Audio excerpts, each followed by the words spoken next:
자신이 큰 존재임을 기억해야 한다. 거대한 세계 안에서 나라는 작은 존재가 던져진 것이 아니라 내 안에 우주와 우주를 넘어선 모든 것이 있음을 기억해야 한다. 내가 세상을 일으킨 자이고 그 세상의 유일한 관찰자임을 기억해야 한다. 그렇게 당신은 당신이 혹등고래였음을 기억해내야 한다. 빛 한 줄기 들지 않는 깊은 심해로 거침없이 나아가는 존재임을, 숨막히는 어둠과 심해의 압력을 거뜬히 이겨내고 그 안에 머무는 것을 즐길 수 있는 강인한 존재임을 당신은 기억해내야 한다. 당신이 내면의 바다를 자유롭게 여행하는 아름다운 혹등고래가 되기를 바란다.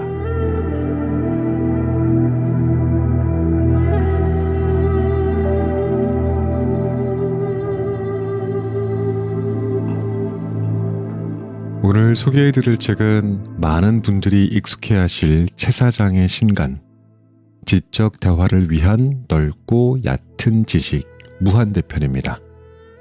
출판사는 웨일북스고요. 책 제목이 좀 길죠. 그래서 많은 분들이 이걸 줄여서 지대넙얏이라고 부르는데 자, 다시 지적 대화를 위한 넓고 얕은 지식을 지대넙얏. 발음이 쉽지가 않습니다. 저도 앞으로 그렇게 부르겠습니다. 이 시리즈는 총 4권으로 구성되어 있고요. 이번 무한대편이 마지막을 장식하는 완결편입니다. 그런데 혹시 이거 읽으려면 그럼 앞에 3권을 먼저 읽어야 할까 하는 고민이 드셨나요? 답은 그렇지 않습니다. 마지막인 무한대편은 독립적인 완성도를 지닌 책입니다. 물론 이 책을 다 읽고 나서 자연스럽게 처음으로 되돌아가고 싶어질 수는 있어요. 작가는요, 지식의 끝에서 다시 처음으로 되돌아온다라는 말을 남겼습니다. 마지막 책은 결국 첫 번째 권과 맞닿아 있고요. 지식의 순환을 보여주는 흥미로운 구조를 가지고 있거든요. 저자 채사장은 그동안 지식의 지도를 그려왔습니다. 1권과 2권에서는 인문학과 사회를 조망했고 그 다음 권인 제로에서는 그 뿌리를 탐구했죠. 그리고 이번 무한대편에서는 지식을 넘어 그것을 삶에 적용하는 실천의 단계로 나아갑니다. 지식이 우리 삶에서 어떻게 작동해야 되는지, 그것이 어떻게 변화의 도구가 될 수 있는지를 다루고 있습니다. 우리는 종종 지식을 쌓아도 뭔가 채워지지 않는 공허함을 느끼곤 합니다. 왜 그럴까요? 작가는 그 해답을 실천에서 찾았습니다. 아는 것에서 머무르는 것이 아니라 그것을 삶에 적용하는 과정이야말로 진정한 깨달음이라는 것이죠. 이 책은 이를 위해서 7단계의 실천 과정을 제시하면서 독자가 직접 체험하고 변화할 수 있도록 돕습니다. 또 이 책에서는 철학적이면서도 실존적인 질문들을 던집니다. 나는 누구인가? 세계는 무엇인가? 이 세계와 나는 어떤 관계를 맺고 있는가? 스스로를 탐구하고 세상을 바라보는 시야를 넓히고 궁극적으로 더 나은 삶을 실천하도록 이끄는 철학적인 여정입니다. 낭독 부분을 고민해 봤습니다. 보통 인문학 도서들은 원하는 챕터부터 읽어도 된다라는 통념이 있는데 저자는 이 책만큼은 처음부터 읽기를 권하고 있어요. 그래서 저 역시 프롤로그부터 순서대로 낭독해 보려고 합니다. 이 낭독이 이 책을 처음 접하는 분들에게 길잡이가 되기를 바라면서 지금부터 자작나무 숲길을 같이 걷겠습니다.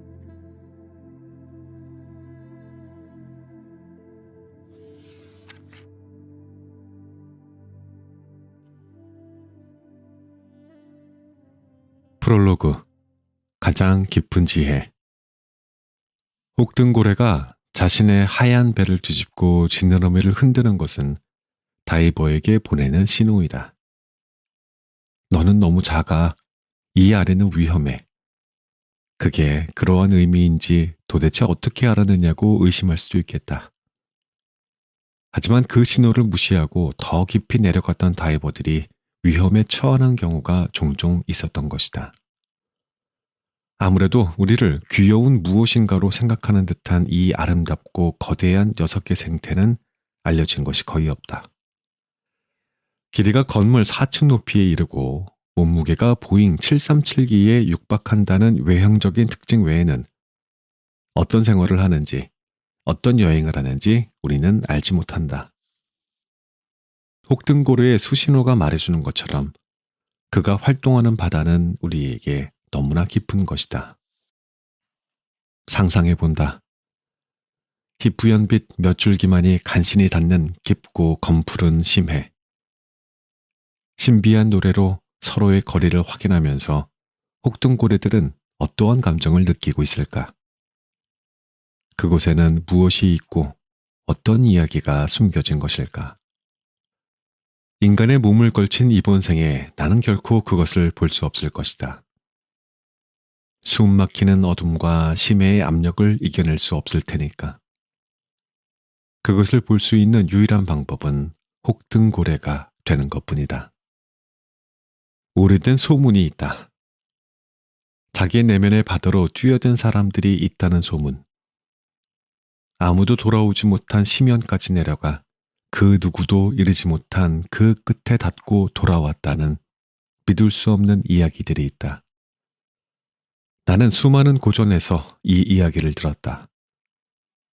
그들이 그곳에서 가지고 돌아온 것을 사람들은 깨달음이라고 불렀다. 하지만 그들이 가지고 돌아온 것을 자기 눈으로 확인했다는 사람은 아무도 없었다. 왜냐하면 그것은 그들의 마음속에 있었기 때문이다. 그들은 말했다. 당신도 그것을 볼 수 있다. 숨막히는 어둠과 심연의 압력을 당신은 이겨낼 수 있다. 그 방법은 당신이 혹등고래가 되는 것이다.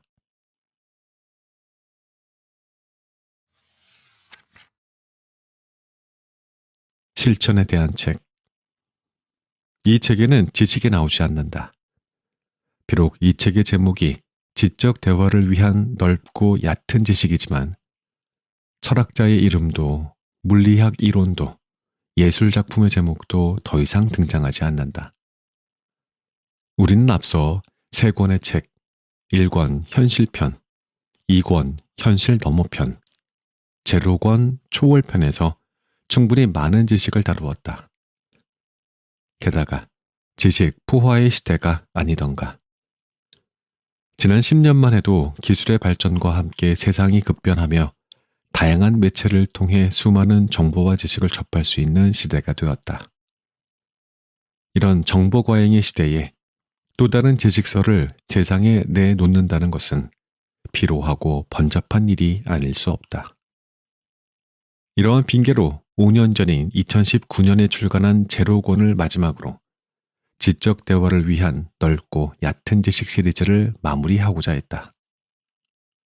때로는 침묵이 말보다 가치 있지 않던가. 세상을 성가시게 하는 것보다 침묵을 선택하고자 했다. 다만 아직 다루지 못한 거대한 절반의 영역에 있다는 사실이 항상 마음에 걸렸다. 모두가 지식을 말하는 시대에 모두가 모른 채 하고 있는 영역. 실천의 문제 말이다. 실천. 그러한 학문 분야도 있나? 물론 그렇지는 않다. 거대한 절반의 영역이라고 표현했지만 실천은 또 다른 지식이나 학문 분야가 아니다. 실천은 우리가 이미 잘 알듯 실제로 행동함을 말한다. 머리가 아니라 몸, 사유가 아니라 행동, 이것이 실천이다. 현대인은 이제 모르는 것이 없다. 고급 정보들이 매 순간 소셜미디어의 스크롤과 함께 휘발되어 사라진다. 우리는 모든 것을 들어봤고 모든 것에서 문제점을 지적할 수 있으며 쉽게 비평하고 빠르게 식상해야 한다. 고전은 죽었고 전문가는 권위를 잃었다. 현대인은 모든 것을 안다. 인류 역사상 개인이 가장 많은 지식을 알고 있는 시대. 다만 문제는 만족스럽지 않다는 것이다. 우리는 공허하다. 가슴에 구멍이 난 것처럼 모든 것이 빠져나간다. 그럴수록 스스로를 의심한다. 아는 것이 부족해서인가? 머릿속에 정보와 지식을 더 쏟아 넣어 가득 채우면 나아지려나? 채워보고 채워보지만 그것으로는 채워지지 않는다. 무엇이 문제인가? 우리는 그 답 역시 이미 알고 있다. 우리가 머리만 키웠기 때문임을 말이다. 현대인은 지식의 광야에 던져졌다. 그곳은 거리를 가늠할 수 없는 아득히 먼 지평선만이 끊임없이 나를 둘러싼 광활한 공간이다. 길은 보이지 않는다. 지난 10년간 지적 대화를 위한 넓고 얕은 지식 시리즈는 중요한 역할을 해왔다. 현대인이 지식의 광야에서 길을 잃지 않도록 지도를 제시하는 일이었다. 다양한 학문 분야 간의 연결고리를 거대하게 그려낸 이 대축적 지도는 현대인이 지식과 지식을 이어가며 길을 헤매지 않도록 도움을 주었다. 하지만 그것만으로는 충분하지 않다. 어떠한 면에서 지도 역시 또 다른 지식이었던 까닭이다. 광야가 가물듯 길도 메말랐고 끝없이 이어지는 길 위에서 우리는 지쳐갔다. 이제야 무엇이 문제였는지 어렴풋이 알 것 같다. 우리에게 필요한 것은 쏟아지는 지식이 아니었다. 지친 발걸음을 멈추고 잠시 앉아 그것을 소화할 여유. 우리에게는 그것이 부족했던 것이다. 실천이 필요한 이유가 여기에 있다. 실천은 광활한 지식의 대지 저변에 흐르는 지하수와 같다. 실천이 없는 지식은 메마를 수밖에 없고 그 땅에는 비쩍 마른 잡초만이 앙상한 머리를 내밀 뿐이다. 실천의 과정을 통해 지식이 소화되어 지혜가 될 때 지혜는 땅 위를 적시고 대지는 그제야 꽃을 피워낼 수 있다. 이 책의 목표는 뚜렷하다. 지식의 포화 시대에 그것을 소화할 나머지 절반의 영역으로서의 실천을 제안하는 것. 이것이 이 책이 세상에 나온 이유이다. 그래서 이 책에는 지식이 나오지 않는다. 설명을 위한 최소한의 몇몇 개념들이 등장하기는 하겠지만 독자의 이해를 위한 수단일 뿐이므로 가볍게 넘어가면 된다. 암기하거나 기억해야 할 필요는 없다. 물론 언어를 사용할 수밖에 없다는 인간적인 한계로 이 책 역시 언어로 쓰일 것이고 그래서 그 형태는 책이라는 또 다른 지식처럼 보일 것이다. 하지만 이러한 외형과는 무관하게 이 책은 당신을 실천의 길로 안내한다. 천천히 읽어나가고 실제로 그 의미를 이해한다면 당신이 그동안 모아두고 소화하지 못했던 지식들이 이 책을 발판으로 지혜로 바뀌게 될 것이다. 그리고 그 지혜가 당신의 광야를 아름답게 꽃피울 것이다.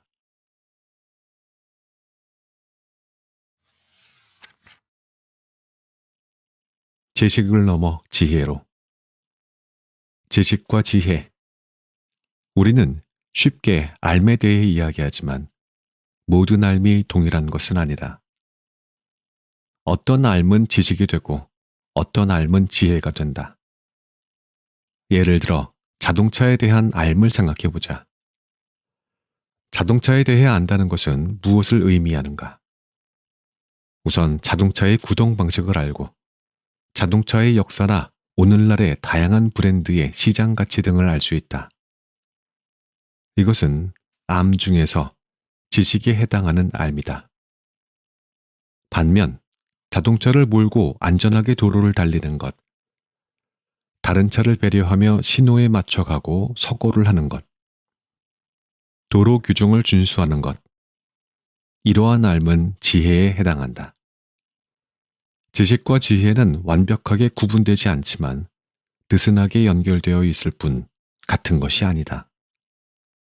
쉽게 말해 자동차에 대한 지식이 풍부하다고 해서 자동차를 더 잘 운전할 수 있는 것이 아니고 또 자동차를 잘 운전한다고 해서 자동차에 대한 지식이 풍부한 것은 아니다. 다른 모든 암도 동일하다. 윤리에 대한 탐구와 윤리적인 삶을 살아가는 것이 다르고 법을 잘 아는 것과 법을 지키는 것은 다르다. 우주의 질서를 연구하는 것과 우주의 질서를 내면으로 끌어들여 살아가는 것은 다르다. 그렇다면 깨달음은 어떠한가? 지금은 깨달음이 뭔가 싶은 마음이 더 클 테지만 일단 처음 듣는 단어는 아니니 대략적인 느낌을 말해보자. 당신에게 깨달음은 어디에 가까운가? 그것은 지식의 영역인가? 아니면 지혜의 영역인가? 모든 것이 그러하듯 깨달음도 이 두 가지 측면이 혼재해 있을 것이다. 다만 우리는 느낀다. 어쩐지 깨달음은 머리로 아는 지식이 아니라 실천적인 지혜일 것이라고 말이다. 물론 지혜를 통해 깨달음이 무엇인지 언어로 정리하는 과정을 거친다면 그 경계가 명확해지고 그에 따라 깨달음의 윤곽을 더 쉽게 파악할 수 있을 것이다. 하지만 그것만으로는 깨달음의 실제 의미를 깊이 이해할 수 없다. 실천을 통해 그것의 실제 의미가 체화될 때에야 우리는 깨달음에 대한 지혜를 얻었다고 말할 수 있을 것이다. 이 책, 지대너돛 무한편에서 다루고자 하는 것은 실천을 통한 깨달음의 지혜이다. 이것이 이 책의 궁극적인 목표다. 앞서 세 권의 시리즈를 통해 차근차근 지식을 채워온 독자가 이제는 실천을 발판으로 그 책을 지혜로 바꾸고 함께 깨달음을 향한 길로 나아가는 것. 이것이 당신과 나누고 싶은 이야기다.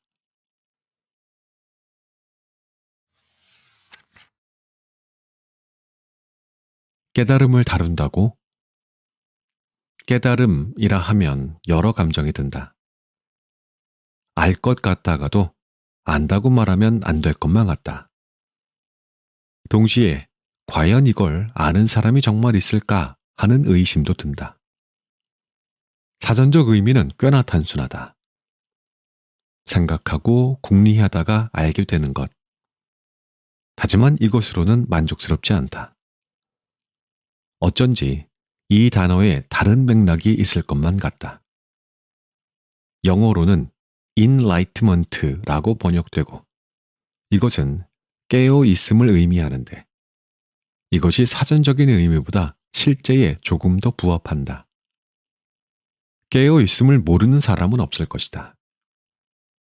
이 문장을 읽었다는 것 자체가 당신이 깨어 있음을 증명하는 것일 테니 깨어 있음은 더 이상의 추가 설명이 도리어 어색할 정도로 당신과 내가 매 순간 하고 있는 것이다.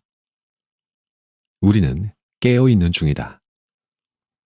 과거 인류의 사유가 시작된 이래 현재를 넘어 미래의 인류 전체가 궁극적으로 닿고자 하는 지혜는 깨달음이고 단적으로 말해 그 깨달음의 실체는 누구나 하고 있는 깨어 있습니다. 즉 깨달음은 우리가 도달할 수 없는 신비와 금기의 땅 어딘가에 있는 것이 아니라 사실은 자기 안에 있는 것이고 매 순간 이미 그러하고 있는 것이다. 그것은 자기 내면을 향해 바르게 나아가는 모든 사람이 마음만 먹는다면 쉽게 닿을 수 있는 곳에 있다. 도대체 뭘 하겠다는 것인가? 지금은 무슨 말인지 잘 이해되지 않고 흥미롭지도 않을 것이다. 하지만 걱정할 것은 없다. 지금까지 지대너돛 시리즈가 그려왔던 것처럼 당신과 손을 잡고 내면의 길을 향해 천천히 여행할 것이다. 물론 이번 책은 따라가기 어려울 수도 있다. 쉬운 단어를 사용하고 천천히 설명하려 노력할 테지만 이제부터 요구되는 것은 지식을 받아들이는 머리가 아니라 우리에게 익숙하지 않은 체험으로서의 실천인 까닭이다. 그래서 독서의 과정 중에 잦은 쉼이 필요할지도 모른다. 하지만 다가가기 어려운 만큼 그동안 쉽게 얻어왔던 지식들과는 달리 당신이 이번 삶에서 과연 도달할 수 있을 것인지 의심했었던 놀랍도록 빛나는 지혜를 얻을 수 있을 것이다. 이것은 흥미로운 작업이 될 것이다. 우리는 깨달음을 논하는 과정 중에 삶과 죽음, 사후의 문제를 관통할 것이고 영혼과 윤회의 문제를 탐색할 것이다. 또 자아와 세계의 본질의 문제, 진리의 문제, 또 진정한 행복이란 무엇이고 어떻게 살 것인가에 대한 현실적인 문제들까지 현대 사회에서 쉽게 수면 위로 꺼내기 어려운 논제들을 비유와 상징이 아닌 사실의 문제로서 직접적으로 다루게 될 것이다. 흥미롭지 않은가? 우리는 경계를 넘어간다. 이제 더 이상 말로 표현할 수 없는 것들을 말로 표현할 것이다. 언어 너머의 영역을 언어로 설명할 것이다. 볼 수 없는 것들을 볼 것이고 들을 수 없는 것들을 들을 것이며 체험할 수 없는 것들을 체험할 것이다.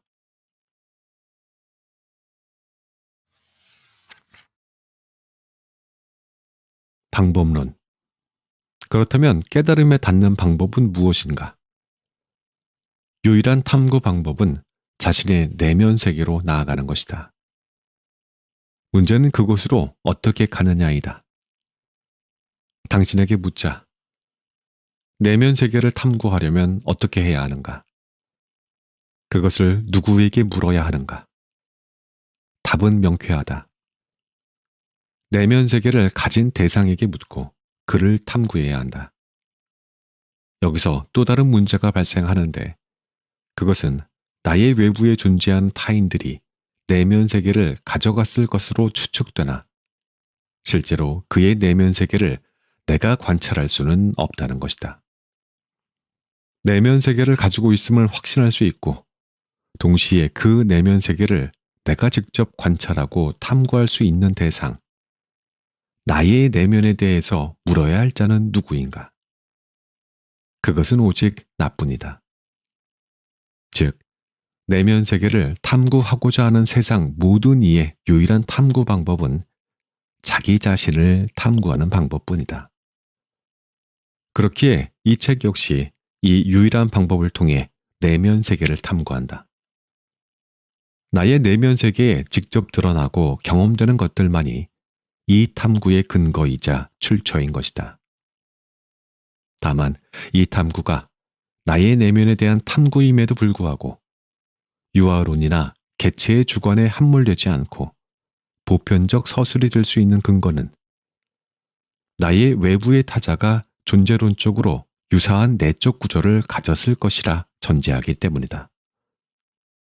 이 전제는 필연적인 전제다. 이러한 전제가 없었다면 이 책은 쓰일 수조차 없다. 그렇지 않은가? 다른 이들이 내면 세계를 가지고 있다고 생각하지 않는다면 이 책을 쓸 이유가 없지 않겠는가? 내면 세계에 대한 직접적인 탐구는 오직 나의 내면 세계를 탐구하는 방법뿐이라는 이 근본적인 한계는 왜 과학이 내면 세계를 다루는데 극도로 취약한지를 설명해 준다. 과학은 경험론적인 측정이 요구된다. 그런데 이 경험론적인 측정의 조건은 언제나 단일한 대상을 복수의 관찰자가 측정할 수 있어야 한다는 것이다. 이것은 과학이 인류를 주관적인 신화의 시대로부터 구출할 수 있었던 탁월한 전제였다.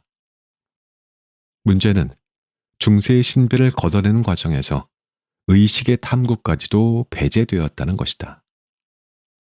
신, 영혼, 요정, 자유의지 같은 형이상학적 개념과는 달리 내면 세계는 경험적인 체험이 가능한 대상이다. 다만 그것을 복수의 관찰자가 관찰할 수 없을 뿐이다.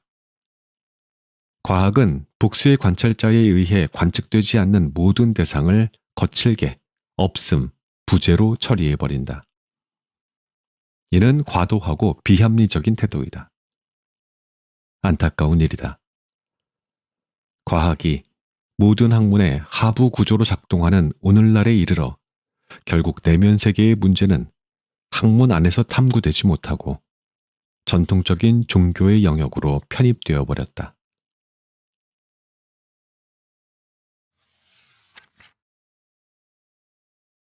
이 책의 구성. 이 책은 7단계로 구성되어 있다. 이는 앞서 출간된 지대너뵏 제로편에서 에필로그에서 언급한 내용과 이어진다. 무엇을 할 것인가 라는 장에 포함되어 있고 내용을 간추리면 다음과 같다. 첫 번째, 세상을 의심하다. 두 번째, 주변을 정리하다. 세 번째, 내면의 길로 들어서다. 네 번째, 길의 끝에 있는 것. 다섯 번째, 세상으로 나아가다. 여섯 번째, 시작과 끝, 생과 사를 보다. 일곱 번째, 계속 걸어가다. 이를 각각 발심, 정비, 정진, 견성, 출세, 조망, 전진이라고 이름 붙일 수 있다. 우리의 이야기는 여기에서 시작한다. 이것은 깨달음으로 가는 7단계이고 우리가 항해하게 될 바다이다. 1장부터 3장까지는 실천의 단계로 내면 세계로 들어가는 구체적인 방법이 제시된다. 이야기는 점점 심도를 높여 4장 지혜에 이르러 심해의 바닥, 심해저에 닿는다. 우리는 이 깊은 평원에서 오래 머무를 것이다. 세상의 끝이라 할 수 있는 이곳에서 자아와 세계의 근원을 마주하게 된다. 5장부터 7장까지는 삶의 단계로 천천히 심도를 낮추며 현실로 돌아오게 된다. 이 과정에서 깨달음의 완성에 필요한 삶의 조건에 대해 생각하게 될 것이다.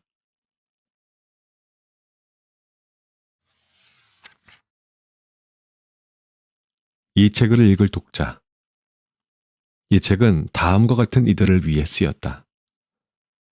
평생에 걸쳐 지식을 축적했으나 그것을 소화하지 못해 머리만 커진 사람들. 내면 세계 같은 것은 없고 모두 뇌의 부산물이라 믿는 사람들. 유물론자, 과학주의자, 회의주의자, 불가지론자들.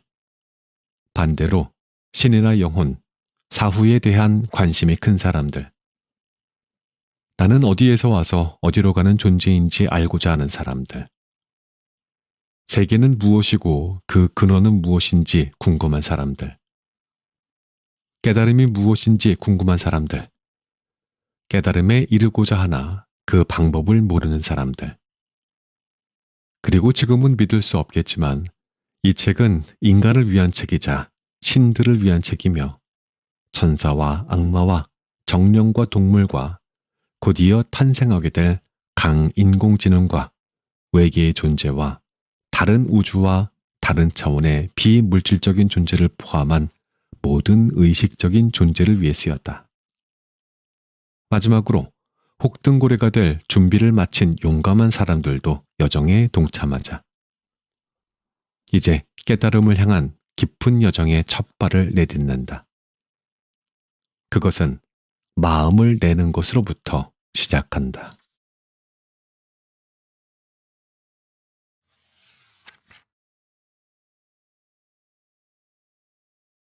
첫 번째, 발심, 세상을 의심하다. 천국에 가는 방법. 천국에 가는 방법은 생각보다 간단하다. 마음이 천국이면 그게 천국이지 이런 얘기는 아니니 잘 들어보라. 각 종교에 구체적으로 제시되어 있다. 우선 예수 그리스도가 하느님의 아들임을 믿으면 된다. 가끔 이걸 못 믿겠다고 하는 사람들이 있는데 왜 그런지 이해하기 어렵다. 지난 2000년간 기독교인들이 그렇다고 하는데 굳이 아니라는 증거도 없으면서 고집 부릴 필요는 없다. 예를 들어 주민센터에 갔더니 담당자가 이 동네에 사는 김말자의 아버지는 김기동님이라고 했다고 해보자. 나랑 일면식도 없는 사이인데 굳이 아닌데 기록이 잘못되어 있을 수도 있잖아요. 전산오류의 가능성이 0%라고 확신할 수 있나요? 라며 까칠하게 굴 필요는 없다.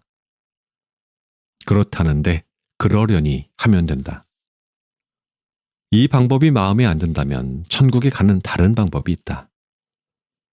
정확히는 극락에 가는 방법인데 이름만 다를 뿐 천국이나 극락이나 거기가 거기니 비슷한 거라 생각하면 된다.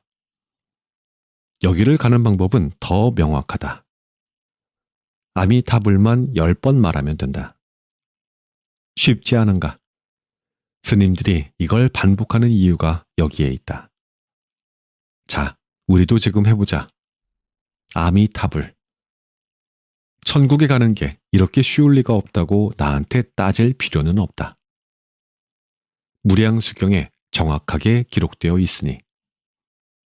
당신은 어떤가? 이러한 방법으로 천국을 간다는 설명이 마음에 드는가? 대부분의 사람들은 그러려니 한다. 이들은 종교는 가벼워야 한다고 생각한다. 가뜩이나 먹고 살기 바쁘고 현실적인 문제만으로도 머리가 깨질 것 같은데 종교까지 복잡해서는 안 된다는 것이다. 종교란 어차피 현생의 복이나 사후의 안녕을 바라는 것이니 간편하면 좋은 게 아니겠는가. 생각해보면 천국 가는 게 굳이 어려울 까닭도 없다. 해외에 나가 공항에서 입국 심사를 할 적에도 뭐하러 왔어? 라는 물음에 관광이라고 대답하면 여권에 입국 허가 도장을 찍어주지 않나. 이들은 자신과 사랑하는 사람들이 죽어서 가는 세계가 그러했으면 좋겠다고 믿는 소박하고 건강한 사람들이다. 반면 이것이 충분하지 않다고 생각하는 소수의 사람들이 있다. 이들은 삶과 죽음의 문제가 이렇게 가볍게 다뤄져서는 안 된다고 생각한다. 물론 이들도 종교가 일부러 무거울 필요는 없다는 데에 동의한다. 그럼에도 종교가 본질적이고 심층적인 문제를 해결해 주어야 할 의무에서 자유로운 것은 아니라 믿는다. 이들은 당장은 먹고 살기 바쁘기에 자신이 직접 뛰어들어 탐구해볼 여유와 용기는 없지만 말로 표현할 수 없는 강렬한 무언가가 가슴 깊이 요동치고 있음을 느낀다. 늦은 밤 지친 몸을 이끌고 집으로 돌아와 자신이 돌봐야 할 사랑하는 이들의 얼굴을 쓸며 또 쓸데없는 생각을 했다고 자책하고 말지만 말이다.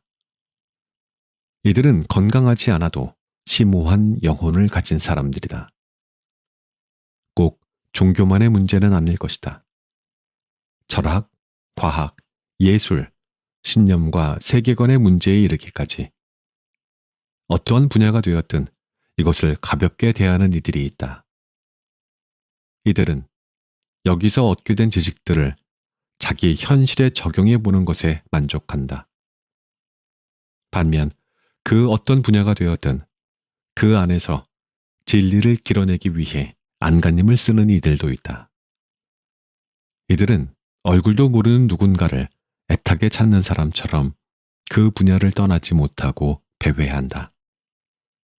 당신은 어떤 사람인가? 두 종류의 사람 중 어떠한 모습에 가까운 삶을 살았는가? 사실 이 둘은 다른 사람이 아니다. 이들은 모두 당신 영혼의 두 가지 모습이다. 모든 개인은 한 가지 빛깔의 삶을 살지 않는다. 어느 때 우리는 지극히 세속적인 사람이었고 다른 때에는 진리를 향한 투사였다. 어느 때에는 세상이 명료했고 다른 때에는 혼란스러웠다. 과거의 당신 영혼은 치기 어린 젊은이의 영혼이었고 미래의 당신 영혼은 원숙한 노년의 영혼일 것이다. 질문은 바뀌어야 한다. 오늘의 당신은 어떠한 사람인가? 지금 당신의 영혼은 어떤 빛깔을 하고 있는가?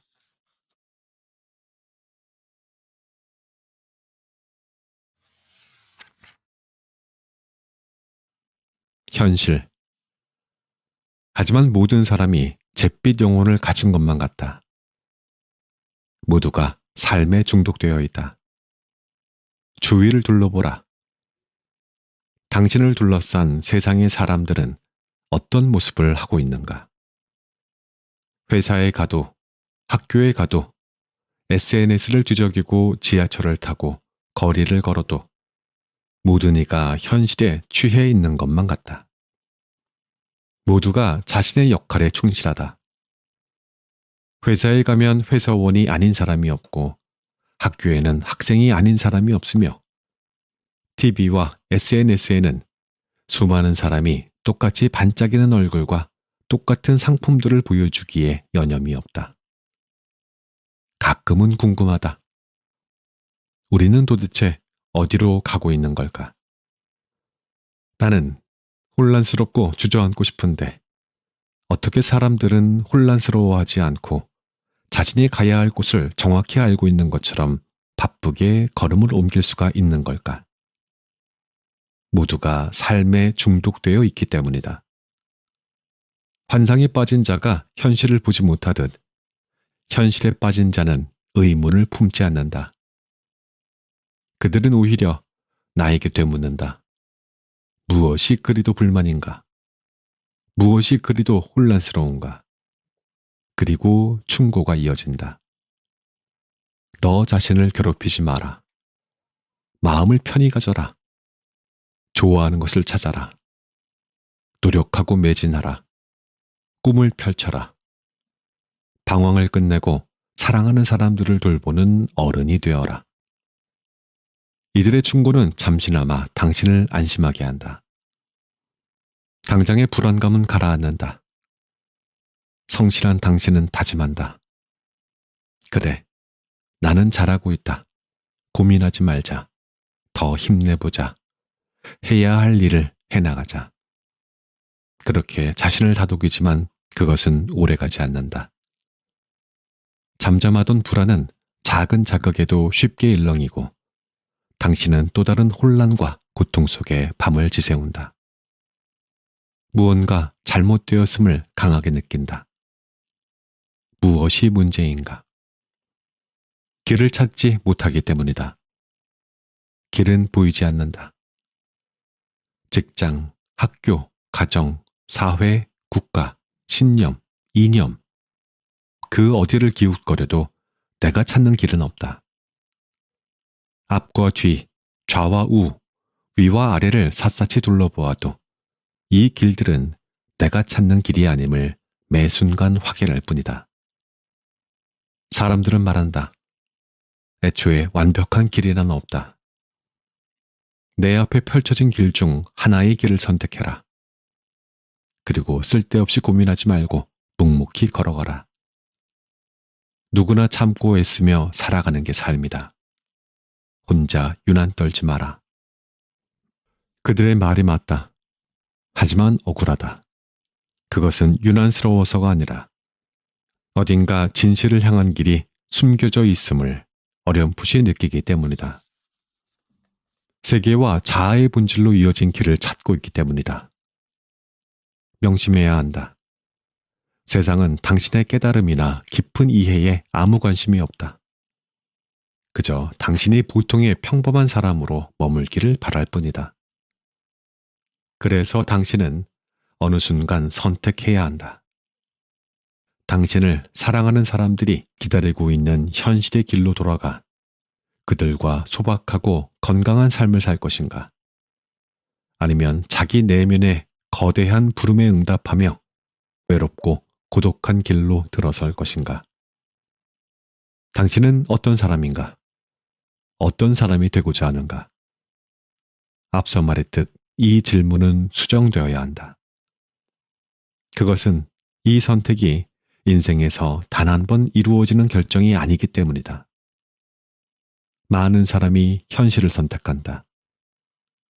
어디에 있는지 보이지도 들리지도 않는 진리의 길을 선택하는 것보다 사랑하는 사람들이 반갑게 맞아주는 일상으로 돌아가고자 한다. 하지만 계절이 지나고 해가 바뀌고 나이가 들면 어느 순간 당신은 다시 선택의 기로에 서게 될 것이다. 그때 마음의 파도는 다시 일렁이고 당신의 밤은 혼란과 고통으로 가득 찰 것이다. 물론 또 많은 사람이 아쉬움을 간직한 채 익숙함을 찾아 현실의 길을 선택하겠지만 시간은 잔인할 만큼 느긋하기에 또다시 당신의 선택을 길로 잡아갈 것이다. 내면의 혼란은 폭풍처럼 일어나고 당신은 반복되는 선택의 순간을 맞이하게 될 것이다. 긴 인생 전체를 세속과 현실의 문제만을 쫓으며 살아가는 사람은 없다. 진리의 열병을 한 번이라도 앓은 자에게 치유란 존재하지 않는다. 그것은 돌아온다. 결국 누군가는 젊은 날에, 다른 누군가는 노년의 날에 선택하게 될 테지만 늦고 빠르고는 아무런 문제가 되지 않는다. 중요한 것은 인생의 언젠가 고민으로 뒤척이던 밤이 끝나고 청명한 새벽이 도래야 하는 어느 날에 당신이 결국 선택하게 된다는 것이다. 내면의 부름을 따라 고독한 진리의 길을 말이다.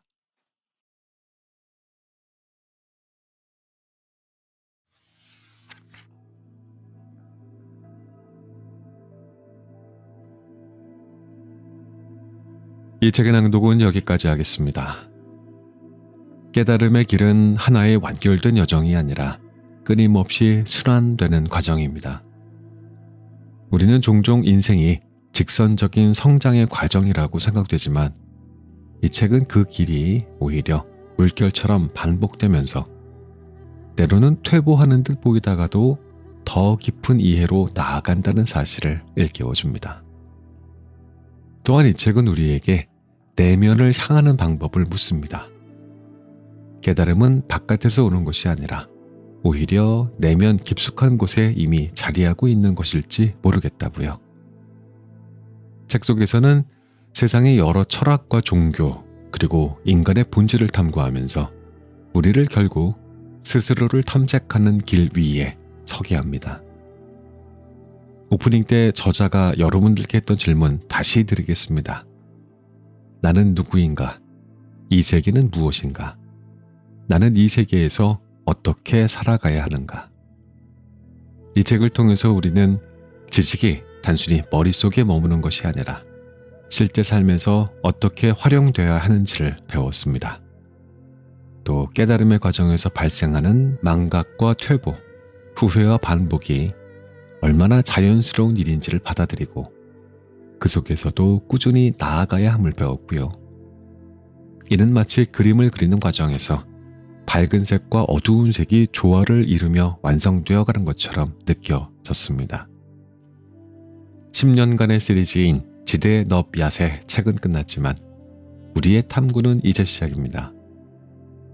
끝없는 질문 속에서 그리고 실천과 경험 속에서 우리 모두의 각자의 방식으로 지혜를 발견할 수 있기를 저자는 간절히 바란다 했습니다. 그 프롤로그에서 혹시 혹등고래에 대한 짧은 이야기 기억하실까요? 혹등고래가 다이버들에게 종종 신호를 보낸다고 했잖아요. 너는 너무 작아. 이 아래는 위험하다고. 왜냐하면 그러한 신호를 무시하고 더 깊이 내려갔던 다이버들이 위험에 처하는 경우가 많았다고. 기억하시죠? 혹등고래가 건물 4층 높이에 이르고요. 몸무게가 비행기만큼 무겁대요. 그는 어떤 생활을 하는지, 어떤 여행을 하는지 우린 전혀 알지 못한다고 하는군요. 그가 우리에게 보내주는 신호가 말해주는 것처럼 바다는 우리에게, 인간에게는 너무나도 깊은 것이었다라는 이야기 기억하면서 제가 진짜 마지막이에요. 자, 이 책의 에필로그의 일부를 마저 읽어드리면서 그만 물러가겠습니다. 자신이 큰 존재임을 기억해야 한다. 거대한 세계 안에서 나라는 작은 존재가 던져진 것이 아니라 내 안에 우주와 우주를 넘어선 모든 것이 있음을 기억해야 한다. 내가 세상을 일으킨 자이고 그 세상의 유일한 관찰자임을 기억해야 한다.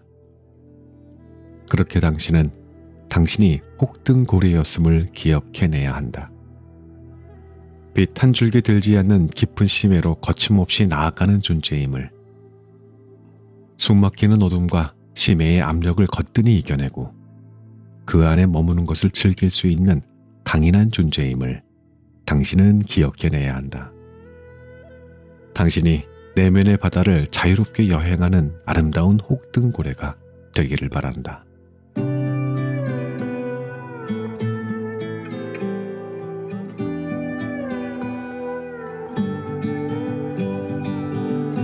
Million thoughts are spinning round in my head.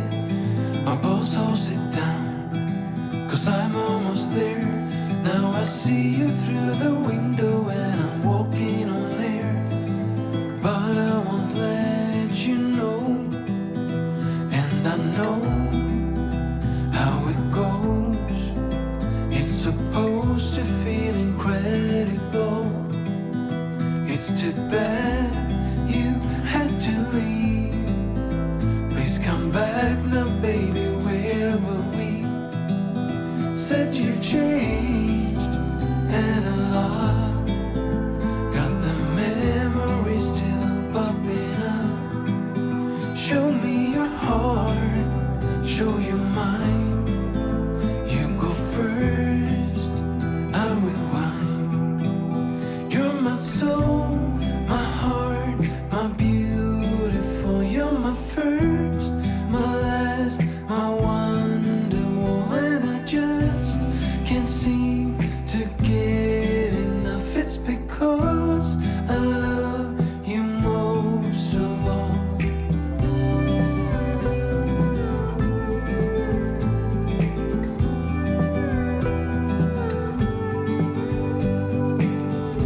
Million thoughts are flying from my head. Let's kiss them away and stay in my bed. Just to know that you are mine. I'm floating on air, and I wanna let it show.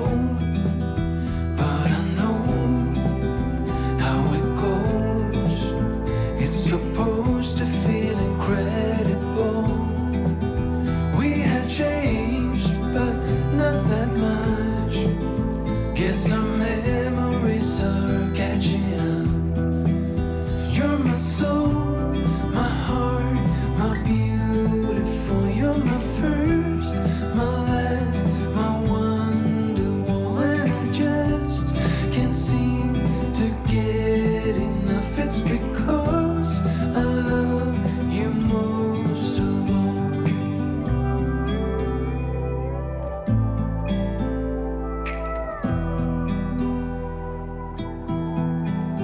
We have changed, but not that much. Guess our memories are catching up. You're my soul, my heart.